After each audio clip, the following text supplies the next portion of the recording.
নমস্কাৰ, মই বৰষা আৰু ঘড়ীত 4:20 সময় পাৰ হৈ গৈছে।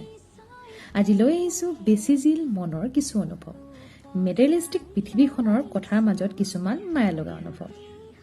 কাৰোবাৰ লগত কথা পাতিলেই হৈ যায় প্ৰেম, কাৰোবাক আকৌ নেদেখাকৈয়ে হৈ যায় প্ৰেম, কাৰোবাৰ কথা আন কাৰোবাৰ পৰা শুনি শুনি হৈ যায় প্ৰেম, কাৰোবাৰ গান শুনি হৈ যায় প্ৰেম, কাৰোবাৰ আকৌ বুজা নুবুজাৰ আবদাৰত হৈ যায় প্ৰেম। সেয়ে কয় নহয়, প্ৰেমৰ হেনো ভাষা নাই।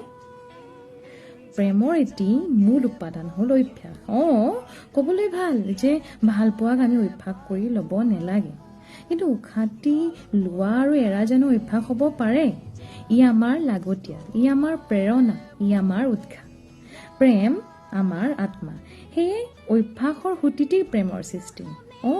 প্ৰেম বস্তুবাদী হ'ব নোৱাৰে। প্ৰেমত সাহস থাকে, সাহসে বিশ্বাস দিয়ে, বিশ্বাসে জীৱন জীয়াবলৈ প্ৰেৰণা যোগায়।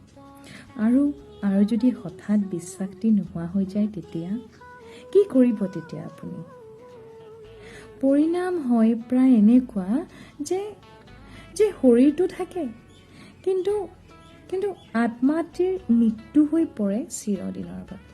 ধন্যবাদ।